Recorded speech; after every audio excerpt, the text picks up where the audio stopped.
Muy bien, vamos a abrir nuestras Biblias. Les invito a acompañarme en Génesis capítulo 28.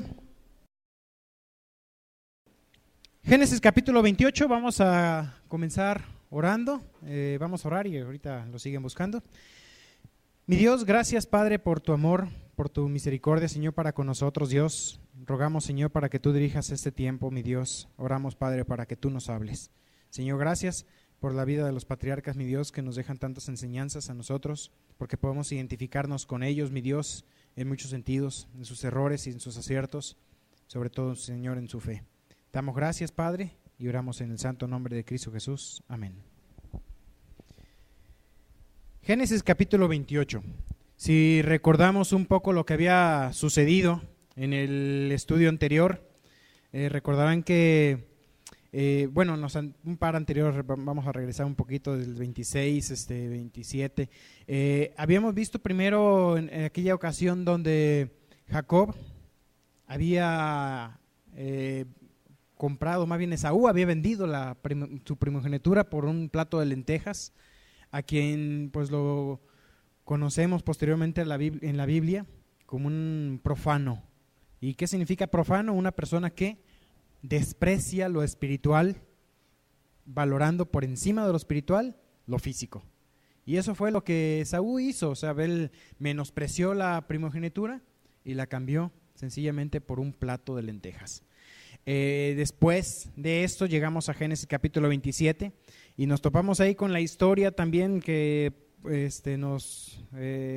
estudiamos la vez pasada, que fue cuando Jacob ahora suplantó a su hermano y se hizo pasar por él, se vistió como él y engañó a su padre, que ya estaba anciano, que no podía ver bien. Lo engañó haciéndose pasar por él y robó también la bendición.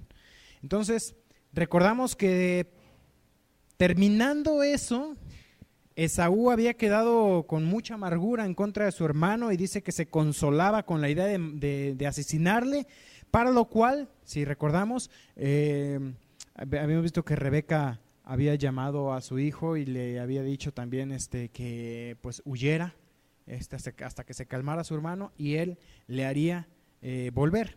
Ahí quedamos nosotros en el capítulo 27 al final, y ya vamos a entrar al capítulo 28 y vamos a leer los primeros versículos. Génesis 28 dice, versículo 1: Entonces Isaac llamó a Jacob y lo bendijo y le mandó diciendo: no tomes mujer de las hijas de Canaán.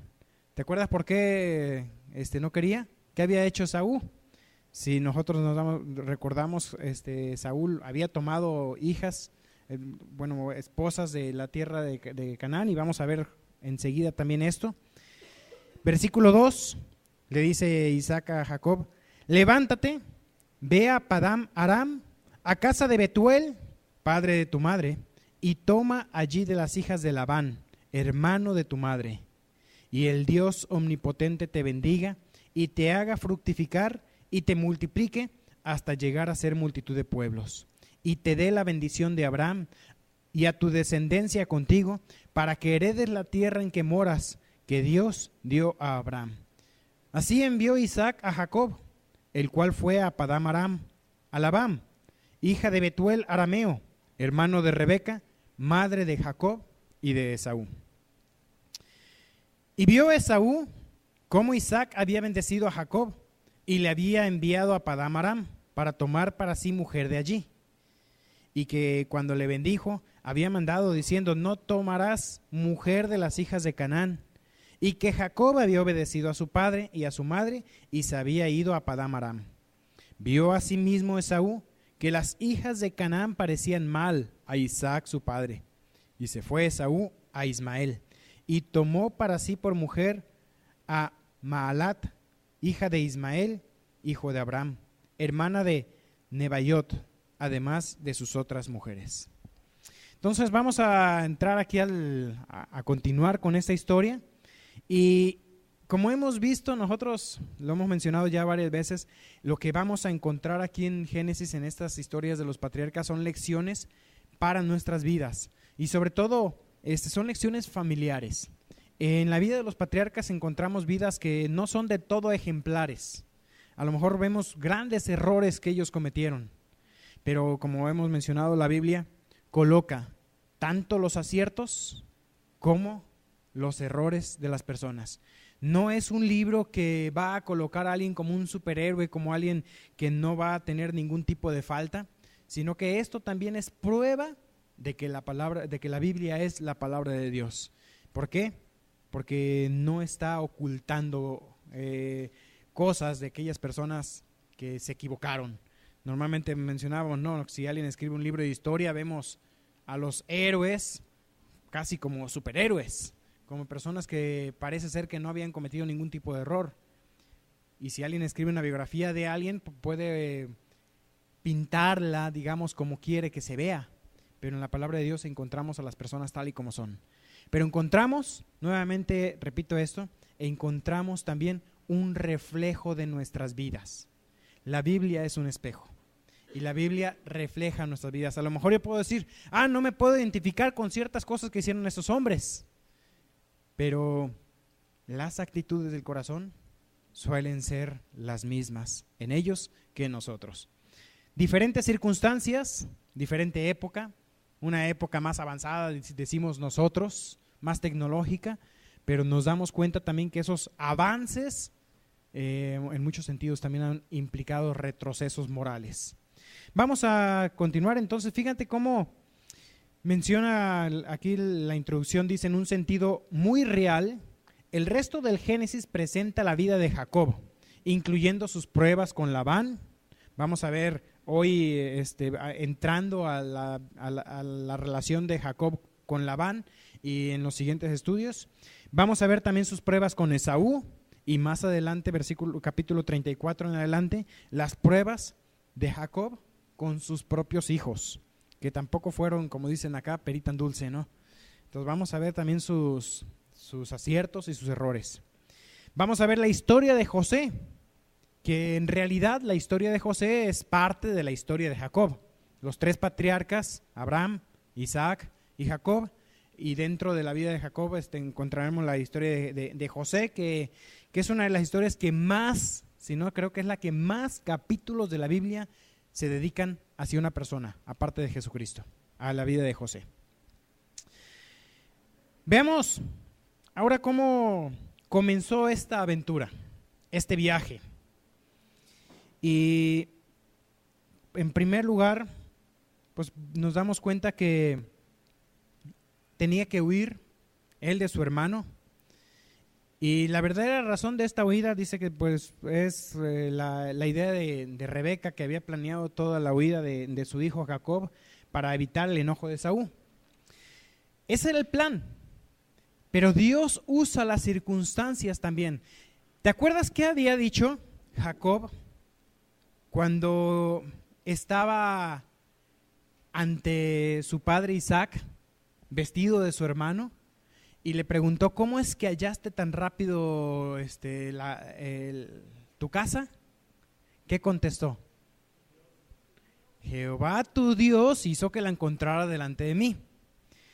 Una de las cosas que tenemos que entender también, que mencioné la semana pasada, fue la relación con Dios es personal. ¿Recuerdas? Dios no tiene nietos, Dios tiene hijos. Y es necesario que cada uno de nosotros tenga su propia relación con Dios, su propio encuentro con Dios, una experiencia personal con Dios. Mi testimonio tiene que ser mío, no el de mis padres, no el que heredé de mi casa. Esto aprendo yo, tengo mi lección si soy hijo de un hogar cristiano, pero también la mayoría de nosotros somos más bien padres. Entonces, en este caso, como padres, creo que la gran mayoría de nosotros no fuimos hijos en hogar cristiano, yo no lo fui.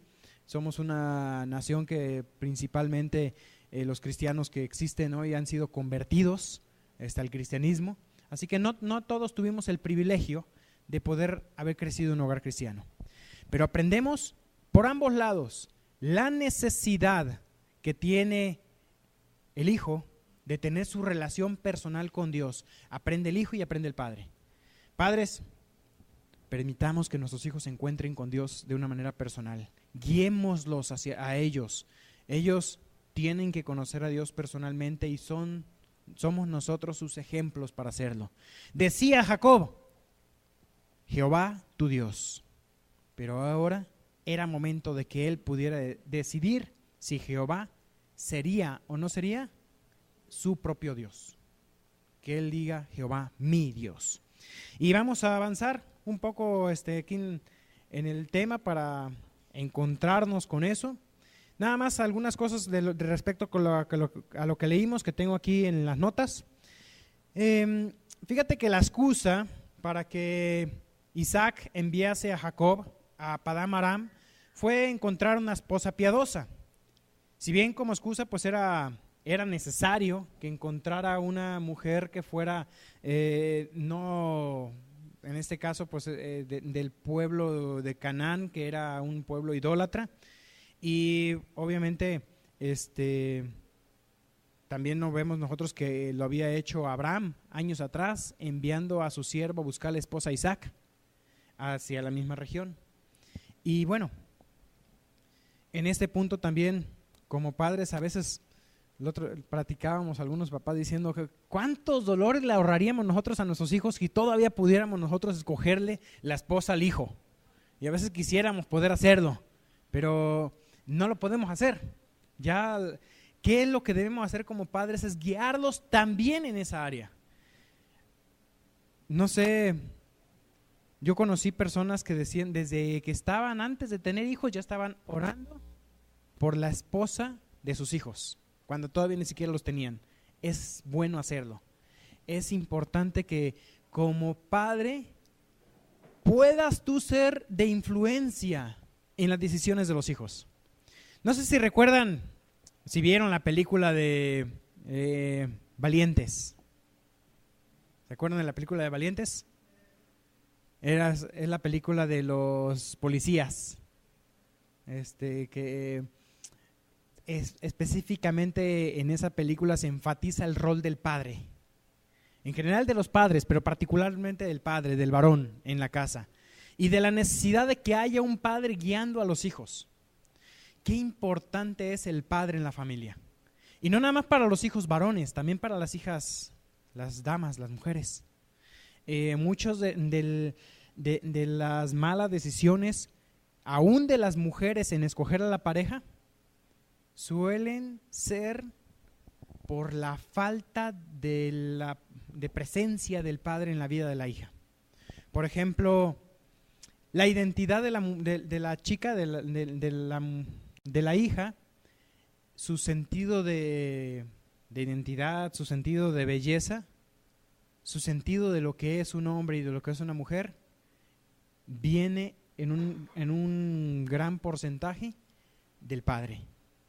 Si el papá, es responsabilidad del papá hacer sentir a las hijas bonitas, que son bellas, que no necesitan salir al mundo a buscar como dicen, cualquier pelafustán que les diga qué bonitas están y que se derritan en sus brazos. Es responsabilidad del padre hacer sentir a las hijas que son bonitas. Y a veces los papás en la cultura mexicana, que somos muy machos, casi queremos que no queremos ni decirle nada, no vaya a ser que se sienta muy, muy linda y se le suba el humo, ¿no? Pero es responsabilidad particularmente del papá, porque la mamá le puede decir, pero la mujer, en este caso la hija, adquiere mucho más sentido de ella como mujer, de cómo su papá la trate y de ver la relación de sus padres. Entonces es importante la relación. En esa película que le mencionaba yo de Valientes, una escena que a mí me gusta mucho y que valoro mucho lo que se hizo ahí, fue ¿recuerdas cuando el papá tiene una cita con su hija? ¿Y qué hace? Le da un anillo en el cual le pide a ella, le permita guiarle en la decisión de pareja, le permita aprobarle con quién se va a casar, le permita ser parte y guardar su corazón antes de que ella se lo entregue a algún muchacho. Entonces, eso es responsabilidad de los padres. Lo vemos en Isaac, en el sentido de que busca guiar los pasos de Jacob hacia la elección de pareja. Vemos también en este mismo pasaje algo completamente contrario, y es la rebelión de Esaú. ¿Qué hizo Esaú? Profundizó aún más su pecado inicial de rebelión en contra de sus padres, al tomar no nada más las esposas que tenía, sino otra esposa más de la tierra de Canaán. Y obviamente es una reacción propia de la carne, y a fin de cuentas justificación también para los padres para enviar a Jacob a buscar una esposa. Pero también vamos a ver aquí una cosa, lo más importante que está detrás de todo esto, y es la voluntad de Dios. Dios muchas veces pasa por alto las motivaciones humanas. A veces se hace lo que queremos, a veces no se hace lo que queremos, pero en todo esto finalmente podemos reconocer que Dios está en control. Y es importante que nosotros coloquemos nuestros planes a sus pies. Dios usó este viaje para encontrarse con Jacob, para que Jacob tomase algunas decisiones de sí mismo. Y por cierto, ¿qué edad? Estamos hablando de Jacob, soltero, ¿no? ¿Qué edad piensas que te podría tener Jacob? Parece ser que andaba superando los 70 años. Según parece ser. Haciendo cuentas, alguno dice 77 años. Pero desafortunadamente le llevó más de 20 años después de este encuentro para que Jacob se entregase completamente a Dios. Y vamos a ver qué sucede. Versículo 10. Salió pues Jacob de Beerseba y fue a Harán. Y llegó a un cierto lugar y durmió ahí, porque ya el sol se había puesto. Y tomó de las piedras de aquel paraje y puso a su cabecera, usó una piedra como almohada y se acostó en aquel lugar. Y soñó, y he aquí una escalera que estaba apoyada en la tierra, y su extremo tocaba al cielo. Y he aquí ángeles de Dios que subían y descendían por ella. Y he aquí que Jehová estaba en lo alto de ella, el cual dijo: yo soy Jehová, el Dios de Abraham tu padre, y el Dios de Isaac. La tierra en que estás acostado, la daré a ti y a tu descendencia. Vamos a ver esta visión. Es interesante algunas cosas de aquí también. Jacob viajó unos 100 kilómetros desde Beerseba hasta Betel, que es el lugar donde se encuentra con Dios. Al final vamos a ver qué significa Betel. Jacob le puso ese nombre. Fue un viaje de aproximadamente 3 días, que como él estaba temeroso, dice aquí que lo hizo en un día. Fueron 100 kilómetros que recorrió en un día. Esa noche, bien cansado del camino, tomó una de las piedras y duerme ahí. En ese lugar tiene una visión. ¿Qué significa? Fíjate que una de las reglas de la Biblia es que la Biblia se interpreta a sí misma. ¿Qué significa esa visión que vio? Una escalera apoyada en el suelo. Subían y bajaban los ángeles por esa escalera. La explicación está en Juan 1:51. Acompáñenme brevemente. Evangelio de Juan, capítulo 1, versículo 51. Cuando se encuentra Jesús con Natanael que era sorprendido porque le dice: debajo de la higuera te vi. Es decir, te vi cuando estabas tú, cuando pensabas que estabas solo, yo sé dónde estabas. Se sorprendió Natanael y le dijo, versículo 49, tú eres el Hijo de Dios, tú eres el Rey de Israel. Respondiendo Jesús le dijo, porque te dije, te vi debajo de la higuera, ¿crees? Cosas mayores que estas verás. Versículo 51, y le dijo, de cierto os digo, de aquí en adelante veréis el cielo abierto y a los ángeles de Dios que suben y descienden sobre el Hijo del Hombre. Esta es la explicación de lo que ocurrió acá con Jacob. ¿Qué pasó con Jacob? Vio una escalera y vio a los ángeles que suben y descienden sobre esa escalera. Y en lo alto de la escalera, ¿quién estaba? Jehová Dios. Otro versículo que nos ayuda mucho a entender esta visión, ¿recuerdas cuál será? Juan 14:6. Jesús dijo: yo soy el camino, la verdad y la vida. Nadie viene al Padre si no es por mí. Aun cuando no vamos a encontrar en el Antiguo Testamento el nombre de Jesús como refiriéndose al Hijo de Dios, sí aparece el nombre de Jesús.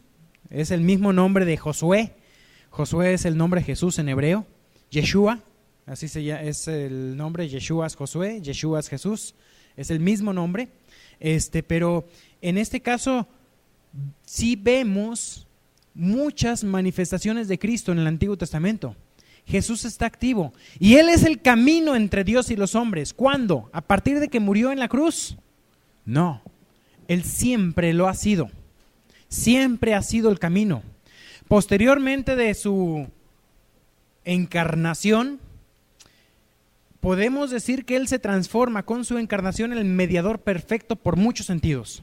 Porque Él experimentó los mismos dolores que experimentamos, los mismos sufrimientos, las mismas tentaciones. Fue tentado en todo según nuestra semejanza, pero sin pecado. Y podemos decir, a partir de su encarnación y por toda la eternidad, Jesús es 100% Dios, pero también 100% hombre. Él se hizo hombre. No es que Él fue hombre. Él se hizo hombre y sigue siendo hombre hoy en día. Resucitó. ¿Qué resucitó? ¿Solo su deidad? ¿Resucitó un espíritu nada más? No. Resucitó su cuerpo. Digan lo que quieran decir los testigos de Jehová, que fue una resurrección espiritual. No, fue una resurrección física. No se desvaneció su cuerpo. Fue resurrección.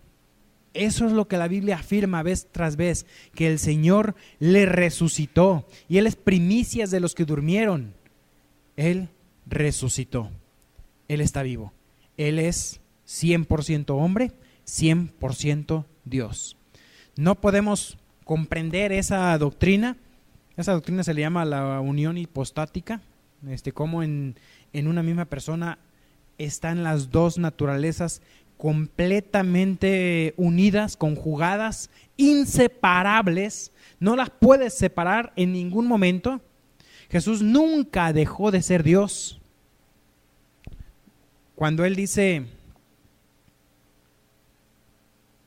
se dice de Él, más bien en Filipenses, que Él se despojó, la pregunta de qué se despojó no es de su deidad.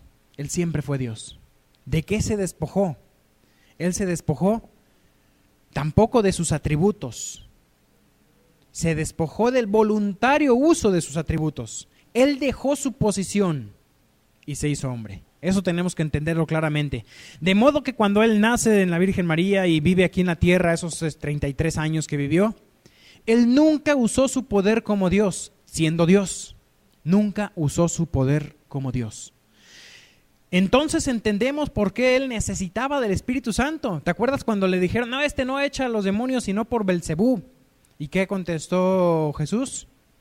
Habló acerca del pecado imperdonable. La blasfemia contra el Espíritu Santo no será perdonada. ¿Por qué estaban blasfemando contra el Espíritu Santo? Porque Jesús hacía los milagros con el poder ¿de quién?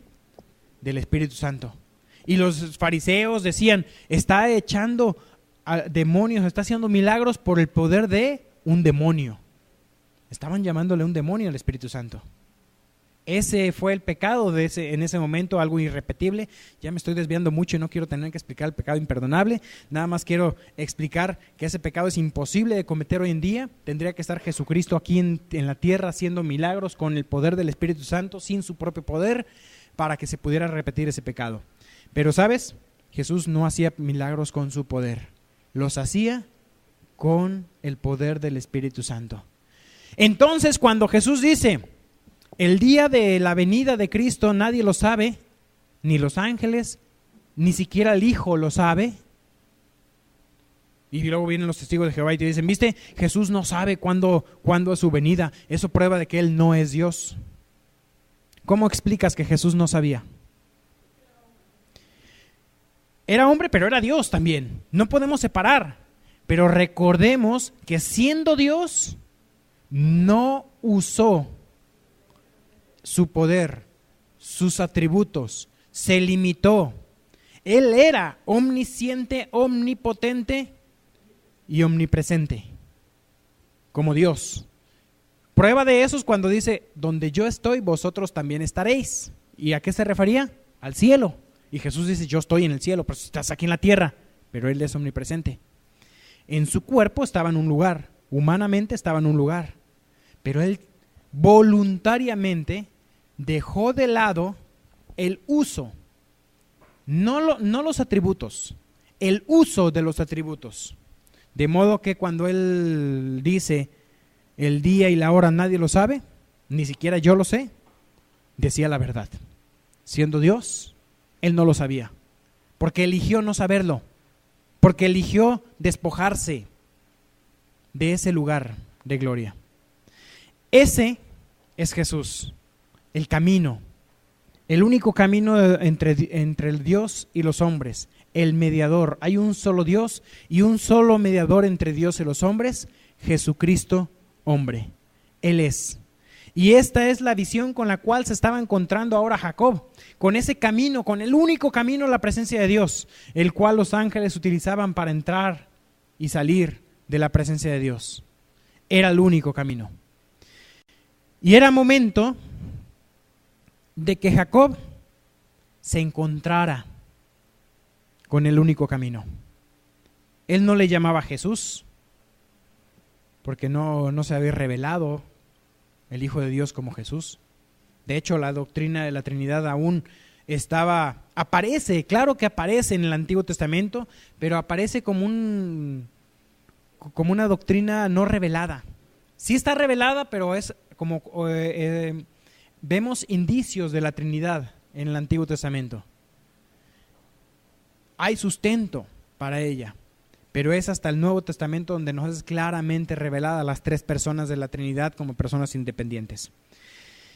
Aquí entonces vemos la escalera al cielo en que los ángeles subían y bajaban. ¿Y cómo reacciona?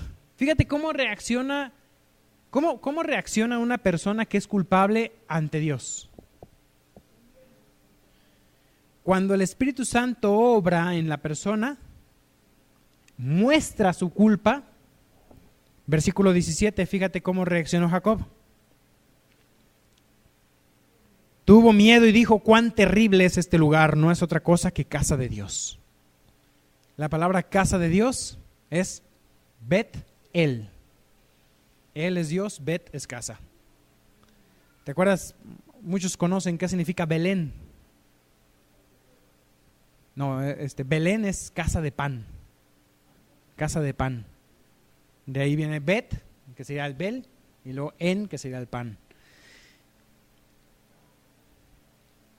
Si comparamos nosotros este pasaje entonces con Juan 1:51, nos damos cuenta de estos simbolismos. La escalera, ¿quién es? Es Jesucristo, como único camino al cielo, de la tierra al cielo, el único camino. Él es quien nos abre el cielo y quien nos trae las bendiciones del cielo.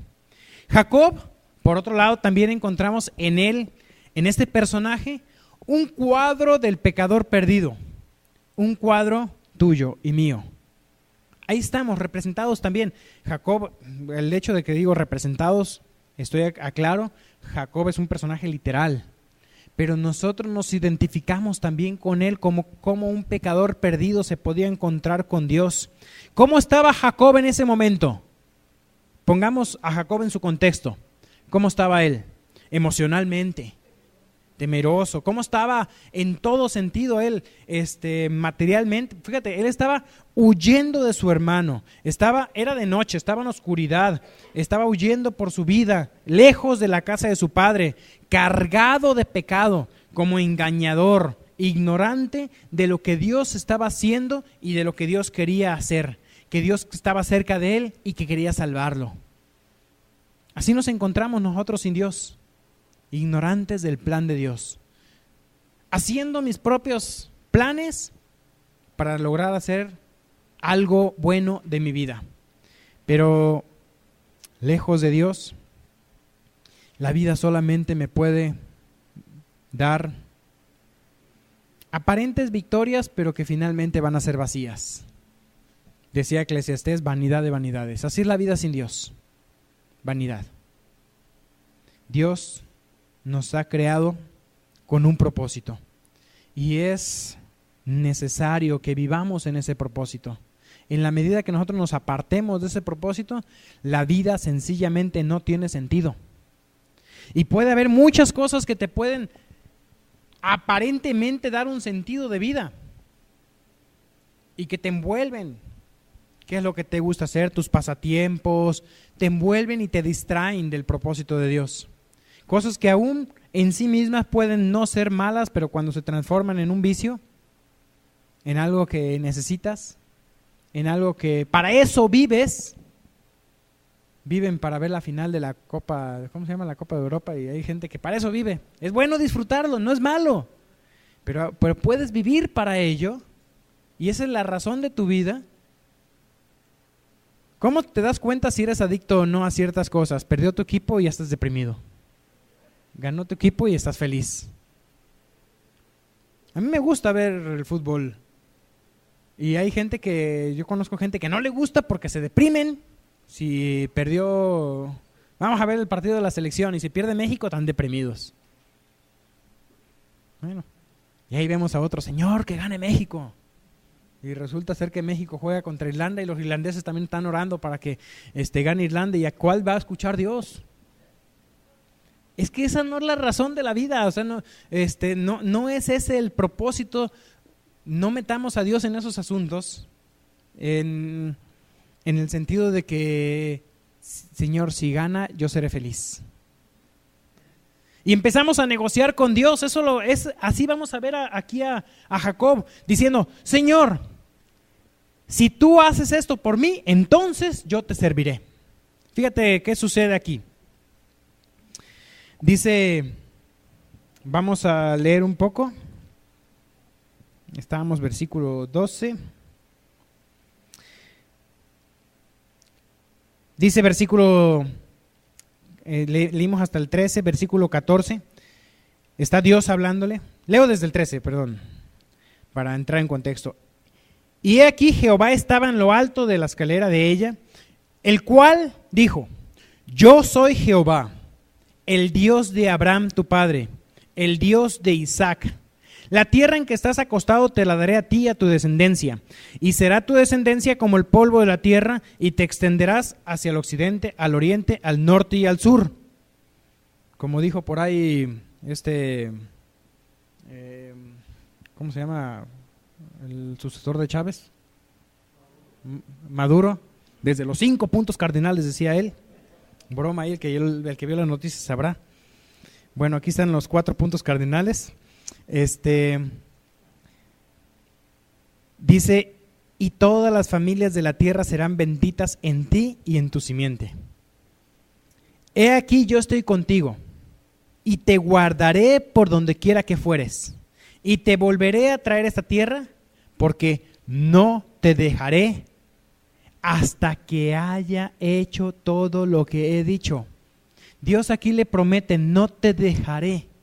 Es la misma promesa que Dios tiene para nosotros. Dice Filipenses capítulo 1, no recuerdo ahorita bien la cita, dice que Dios es fiel. El que comenzó en vosotros la buena obra será fiel en terminarla. Y muchas veces esa obra de Dios en la cual Él empieza a trabajar en mi vida, a veces hay dolor. Y nos encontramos con cristianos que empiezan a quejarse, Señor, ¿por qué? ¿Por qué sufro? ¿Por qué tengo dolor? Y aún dolor físico. ¿Sabes que el dolor no es sinónimo de que Dios te haya abandonado. De hecho, puede ser justamente lo contrario. El dolor en el alma, el dolor por el pecado, el dolor del arrepentimiento, el dolor de los errores. Y aún Dios puede usar tu dolor físico, y ese dolor, más que una señal de que Dios te haya abandonado, es señal de que Dios está trabajando en tu vida, de que el alfarero está moldeando tu corazón. Él está usando sus instrumentos en tu vida, quitando aquellas cosas que no son agradables a Él, y duele. Muchas veces el dolor por el cual pasamos es el dolor de la gracia de Dios trabajando en nuestras vidas. Así que no pienses que Dios te ha olvidado porque estés sufriendo. Dios está trabajando. Dios, Él es el que consuela. Él es el que consuela nuestras almas. Pero ¿de qué nos va a consolar si no hay dolor? Porque cuando Él trabaja, duele. Pero el que lastimó, el que produjo la herida, la sanará. ¿Por qué? Porque va formando a Cristo en ti. Y hay mucho que cambiar para que Dios transforme mi vida a como es Cristo. Hay mucho. Yo veo a Cristo, veo mi vida, y lo que puedo decir, hay mucho dolor todavía para ser como Cristo. Hay mucho dolor todavía para ser como Cristo. El dolor no es sinónimo que Él te abandonó. Es sinónimo de que Él está trabajando en tu vida. Yo estoy contigo. Marca ese versículo, versículo 15. He aquí, yo estoy contigo. Se lo está diciendo Dios a Jacob, pero es la misma promesa que tienes tú. Yo estoy contigo y te guardaré por donde quiera que fueres, y volveré a traerte a esta tierra. ¿Por qué? No te dejaré hasta que haya hecho todo lo que he dicho. ¿Es un pacto condicional? No, es incondicional. Dios se compromete a hacerlo. Y despertó Jacob del sueño y dijo: ciertamente Jehová está en este lugar, y yo no lo sabía. Y tuvo miedo y dijo: cuán terrible es este lugar. No es otra cosa que casa de Dios y puerta del cielo. Ese es Cristo. Podemos pensar nosotros en lo terrible de ese lugar. Él decía: qué terrible es ese lugar. Esta es casa de Dios. Hoy, ¿cuál es la casa de Dios? La iglesia. Hoy, la iglesia es la casa de Dios. Y decía Jacob: cuán terrible es este lugar. Si yo entiendo completamente eso, puedo decir que Jacob tenía razón. La casa de Dios es un lugar que tenemos que tener temor de dañarla. Fíjate, tengo algunos versículos aquí del Nuevo Testamento que se refieren a la iglesia como casa de Dios, de una manera como Dios la valora. Recordemos que la iglesia es la esposa de Cristo. Y si yo daño la iglesia, ¿a quién estoy dañando? A la esposa de Cristo. Hombres casados, ¿qué harías si alguien se mete con tu esposa? ¿Molesta? ¿No estarías dispuesto a defenderla? Dios defiende a su esposa. Y es triste ver que muchas veces nuestras acciones, nuestros pecados, están difamando a la iglesia. Dice Pablo también que en los postreros días vendrán hombres peligrosos, hombres por los cuales el camino de la verdad será blasfemado. Cristianos que, diciendo ser cristianos, quieren vivir una vida como de inconversos. Y ahora, yo puedo apuntar a otros, pero apuntemos a nuestra propia vida. ¿Qué cosas de mi vida están dañando el testimonio de la iglesia? Hay cosas que yo puedo hacer, lugares a los cuales ir, maneras de hablar, cosas que hacer y aún cosas que no hago hacen que la gente menosprecie lo que es ser un cristiano. Y créeme, yo he escuchado muchas veces gente que dice, pero si ser cristiano es ser como fulano de tal, yo no quiero ser cristiano. Y me ha tocado estar compartiendo el evangelio a alguien y decirle, oye, tienes que conocer a Cristo como tu Salvador, y le hablamos de Jesús. Y yo, pero yo conozco a tal cristiano, ¿él es cristiano o no? Si es ser cristiano, ser como él, yo no quiero ser cristiano. He escuchado gente decirlo. He escuchado a gente mencionar de eso. Cuidado con que nuestras vidas lastimen el testimonio de la iglesia. Primera de Timoteo 3:15 le dice Pablo a Timoteo aquí, esto te escribo para que si tardo sepas cómo debes conducirte en la casa de Dios. ¿En dónde? En la iglesia. Que es la iglesia del Dios viviente, columna y baluarte de la verdad. Cuidado cómo te comportes siendo tú cristiano y siendo miembro de la iglesia. Primera de Corintios 3:17 y 18. 3:17 voy a leer nada más. Dice que si alguno destruyera el templo de Dios, Dios le destruirá a él. Porque el templo de Dios, el cual sois vosotros, santo es. Destruir el templo, destruir la iglesia, es meterse con Dios. Dios le destruirá a él, dice aquí. Primera de Corintios 6:19 dice, ¿o ignoráis que vuestros cuerpos son templo del Espíritu Santo, el cual está en vosotros, el cual tenéis de Dios, y que no sois vuestros? Estamos hablando aquí de que si lastimo yo la iglesia, estoy metiéndome con la esposa de Cristo. Si lastimo yo mi cuerpo, ya sea con vicios, ya sea con conductas, pues finalmente los vicios son los que lastiman nuestro cuerpo. Dice aquí, mi cuerpo no es mío, no soy vuestro. Mi cuerpo lo compró Cristo con su sangre. Decía Jacob, qué terrible es este lugar. Qué terrible es meterse con tu propio cuerpo porque es templo del Espíritu Santo. Cuidado con lo que haces con él. Hemos hablado de muchas cosas. Por ejemplo, podríamos hablar de los tatuajes. Los tatuajes, podríamos decir en la Biblia, no dice la Biblia prácticamente que el tatuaje sea claramente un pecado. Pero cuidado con lo que hacemos con nuestro cuerpo porque es templo del Espíritu Santo y mi cuerpo debe reflejar lo que Dios es. Cuidado con lo que como, con cómo me cuido, debo cuidar mi cuerpo. A veces dicen, bueno, la Biblia me manda a hacer ejercicio. Dice algún pasaje, ejercítate. En un momento dice, el ejercicio corporal para poco es provechoso. Al contrario, parece ser que dice que no, pero no dice que no es provechoso para nada. Cuida tu cuerpo, cuida la iglesia. Regresando a otro pasaje, 1 Corintios 11:29 dice que el que come y bebe participa de los símbolos de la Santa Cena sin discernir el cuerpo del Señor, juicio come y bebe para sí. ¿A qué se refiere con discernir el cuerpo del Señor? ¿Se refiere a la copa y al pan? No, el cuerpo del Señor no es la copa, no es el pan, somos nosotros.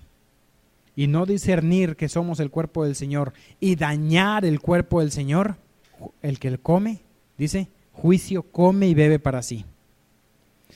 Y en Efesios 2:29 habla de nosotros, dice que somos un cuerpo, somos un edificio bien coordinado que va creciendo para ser un templo santo al Señor. Efesios 2:21. ¿Queda claro qué somos para Él? Decía Jacob, cuán terrible es este lugar, no es otra cosa que casa de Dios y puerta del cielo. Hoy, la iglesia, somos cuerpo de Cristo. Cristo es el camino al cielo. En cierto sentido, ¿somos también nosotros el camino al cielo? En el sentido de que Cristo lo es y somos parte de su cuerpo. No podemos decir, no hay salvación fuera de nuestra iglesia. No, eso es una herejía decirlo así. No hay salvación fuera de Cristo. Cristo no es una iglesia en el sentido religioso, pero Cristo es una iglesia en el sentido de que la iglesia es su cuerpo y Él es la cabeza. No hay salvación fuera de la iglesia de Cristo. Esa es una verdad. La iglesia de Cristo es la iglesia que Él formó. La Iglesia Bíblica Misionera de Tequisquiapan es parte de esa iglesia, de la cual muchas denominaciones, organizaciones, iglesias pueden o no formar parte. ¿Podemos decir la Iglesia Bíblica Misionera como organización? ¿Somos parte de su iglesia? Esperemos que sí, que cada miembro que estemos aquí sea, pero puede ser que en el cielo nos demos cuenta, como decía, si no me equivoco, Spurgeon decía, en el cielo me voy a sorprender de 3 cosas. Me voy a sorprender de que me voy a encontrar con muchos que nunca esperé que estuvieran en el cielo. En segundo lugar, me voy a sorprender de que muchos que yo esperaba que estuvieran, no están. Y me voy a sorprender de que yo voy a estar. 3 cosas para sorprendernos ahí en el cielo. Y mira, vamos a seguir.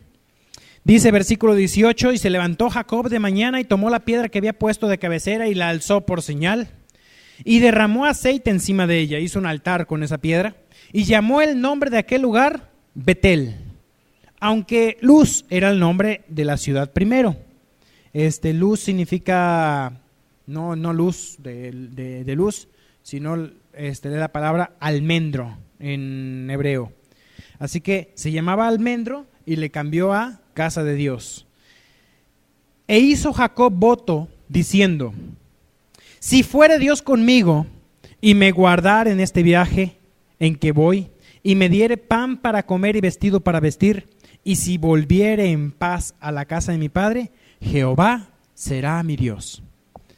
Es un pacto que hace aquí Jacob, un voto que hace con Dios, que sí podríamos nosotros pensar en algunas cosas. Hay opiniones en cuanto a que estaba negociando con Dios, diciendo sí, sí, sí.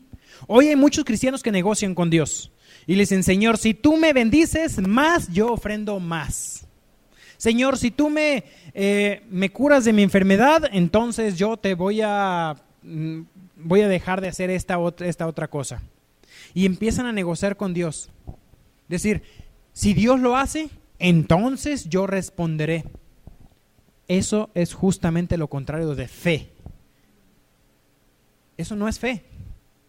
Eso es comercio. Y con la fe no se comercia. Con Dios no se comercia. No hagas negocios con Dios en ese sentido.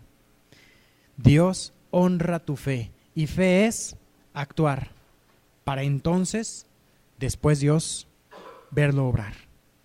Dios quiere ver tu fe. Dios honra tu fe. ¿Estaba Jacob negociando con Dios? Hay quien piensa que sí, pero entendiendo un poquito, este pacto está lleno de lo que se llamarían hebraísmos. Hebraísmos son costumbres hebreas en la forma de hacer las cosas.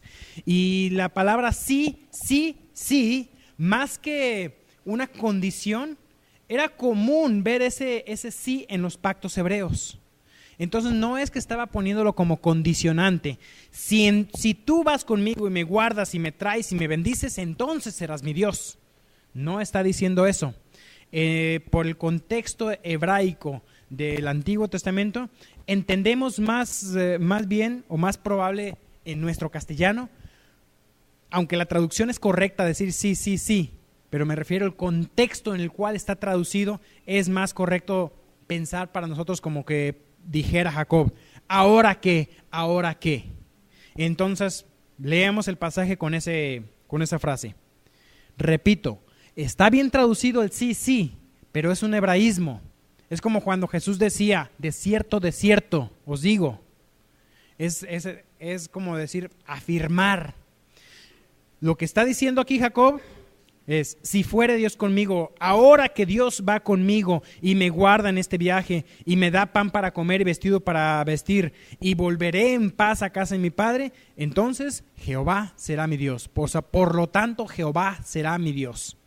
Él en ese momento está haciendo una señal, está haciendo un pacto, un voto con Dios, diciendo, tú, Jehová, Dios de mi padre Abraham, Dios de mi padre Isaac, tú serás a partir de hoy mi Dios. Y esta piedra que he puesto por señal será casa de Dios.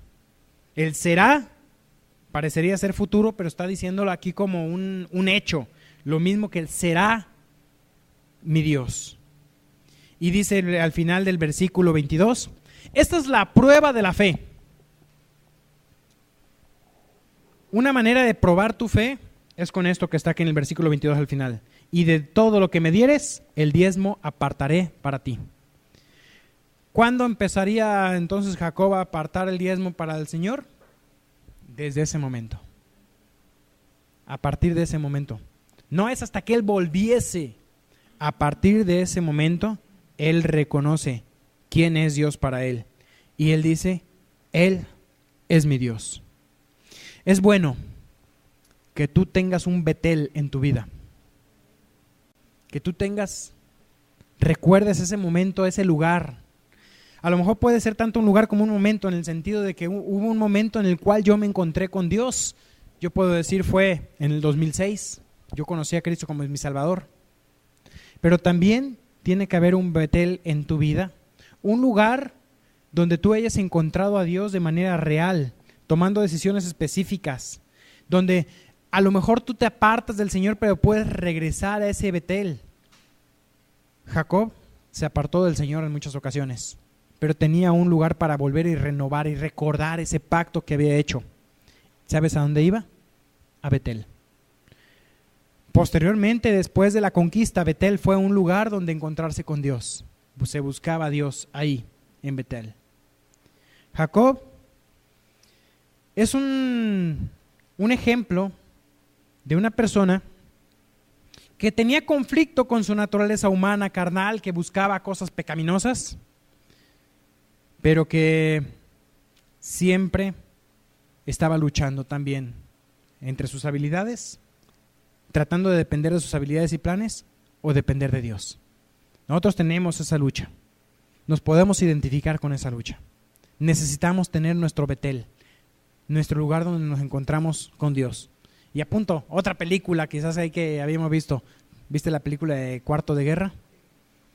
Ese es que sea tu Betel. ¿Dónde es tu Betel? Tu cuarto de guerra, tu lugar donde te encuentras con Dios. Ahí, lucha con Dios. Vamos a orar. Señor mi Dios, hoy Padre queremos venir y decirte así: Señor, tú eres mi Dios. Sabemos que tú nos has encontrado, Señor. Estábamos en tu plan. Y aunque dice tu palabra que nosotros no buscábamos tu rostro, tú nos buscaste. Nos has hallado, nos has amado, nos has mostrado el camino al cielo, que es Cristo.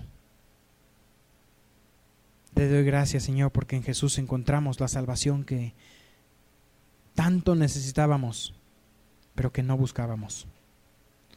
Gracias, Dios, porque tú nos encontraste. Mi Dios, hoy entendemos también lo que tú has hecho con nosotros como iglesia. Nos has colocado en una casa. Como dice tu palabra, que tu casa será llamada casa de oración. Nos has colocado en una casa donde podemos ser miembros los unos de los otros. Pero también, mi Dios, ante nuestro pecado, hoy reconocemos qué terrible es este lugar. Somos tu esposa. Somos tu cuerpo. Somos tu templo. Somos tu rebaño. Padre, perdónanos por nuestros pecados que han afectado el testimonio de esta iglesia. Y que hoy, Dios, el testimonio de nuestras vidas honren tu iglesia. Pero sobre todo, Padre, pedimos perdón porque nuestras acciones han afectado tu nombre. Hoy queremos, Dios, que nuestra vida honre tu iglesia, honre tu cuerpo y honre tu nombre. Gracias, Dios. Es momento de tomar un tiempo personal y quizás tú también tengas que hacer una decisión, encontrarte con Dios hoy, en el Betel de tu corazón. Encuéntrate con Dios. Y quizás tienes que tomar decisiones, como lo hizo Jacob, dándole de tu vida lo mejor. Él promete estar contigo.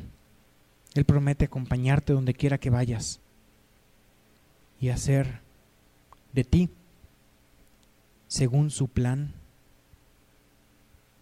una imagen de Cristo. Pero hay cosas que quizás tienes hoy que colocar a los pies de Dios y quizás romperlas, romper lazos con el pecado, romper lazos con las conductas que están deshonrando el nombre de Dios, profanando su nombre.